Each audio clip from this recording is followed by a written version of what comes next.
আমাদের প্রধানমন্ত্রী কয়েকদিন আগে ঢাকা ইউনিভার্সিটি গিয়ে বললো যে ঢাকা ইউনিভার্সিটির মতো বড় ইউনিভার্সিটিতেও রিসার্চ খুবই পোর। Do you agree? হ্যাঁ, আমি তো ঢাকা ইউনিভার্সিটি বলি coaching centre. North south university, BRAC university যা রিসার্চ করে, কানাকড়িও ঢাকা বিশ্ববিদ্যালয় করে। এডুকেশন সিস্টেম আসলে অবস্থা ভালো না, খুব খারাপ অবস্থা। BBA is basically a vacation.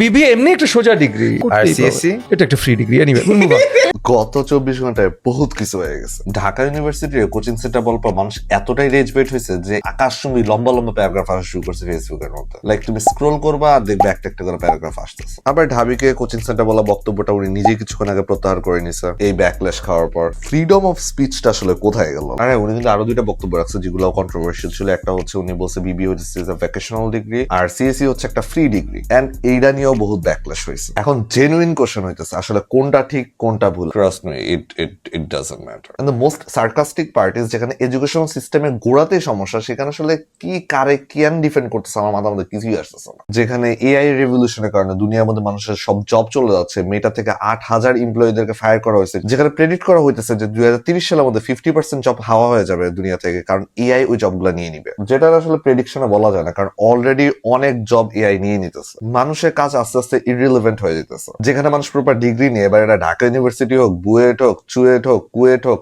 North south হোক, ব্র্যাকি হোক, যেখান থেকে ডিগ্রি নিয়ে, প্রপার ডিগ্রি নিয়েও জব পাইতেছে না। প্রতি বছর 7 থেকে 10 লাখ স্টুডেন্ট গ্রাজুয়েট হইলে ওখান থেকে জবের সংখ্যা আসলে আছে কয়টা, এটা আমরা সবাই জানি। So yeah, the math isn't ম্যাথিং। এত সব প্রতিকূল সিচুয়েশন থাকার পর হু দ্য ফাক কেয়ার্স কে কি বললো না বললো, এগুলো আসলে মাথা ঘামানোর সময়টা আসলে কার আছে আমি বুঝি। Like when you see the bigger picture, তখন তোমার কাছে মনে হয় আসলে এটা কি ছাগল নাকি? Like how do they have time to talk about this shits? আসলে কে কি বললো না বললো, ভাই তোর জব চলে যেতেছে কিছুদিন পর, এআই উইল টেক ওভার, মানুষকে ফায়ার করা হইতেছে। লাইক হু দা ফাক কেয়ার্স যে কে কি বললো না বললো, এখনো ঠিক হোক বা ভুল হোক, লাইক হু কেয়ার্স? মানে কি লাভ ডিফেন্ড করে আসলে? যেখানে 5 বছরের মধ্যে এমন এমন জিনিস মেমোরাইজ করতে হইতেছে, এমন এমন জিনিস পড়তে হইতেছে যেগুলো আমাদের প্র্যাকটিক্যালি আমাদের লাইফের মধ্যে কোনো কাজে লাগবে না, যেগুলো আউটডেটেড হয়ে গেছে, যেগুলো রিয়েল লাইফের সাথে কানেক্টেড নাই, এমন এমন জিনিস পড়তেছে যেগুলো পরে ডিগ্রি নিয়েও জব পাওয়া যাইতেছে, কারণ জব মার্কেটের অবস্থা খুবই খারাপ। কি লাভ আসলে ডিফেন্ড করে? এবার এটা ব্র্যাক হোক, নর্থ সাউথ হোক, বা ডিইউ হোক, বা বুয়েট হোক, যেটাই হোক, মানুষ প্রপার ডিগ্রি নিয়ে বাইরে জব পাইতেছে না। So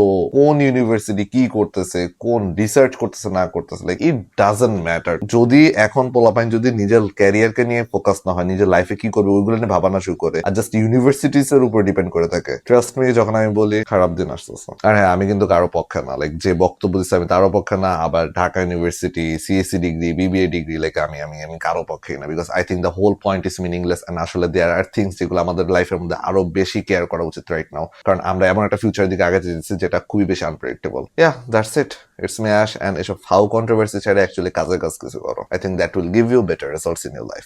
tata.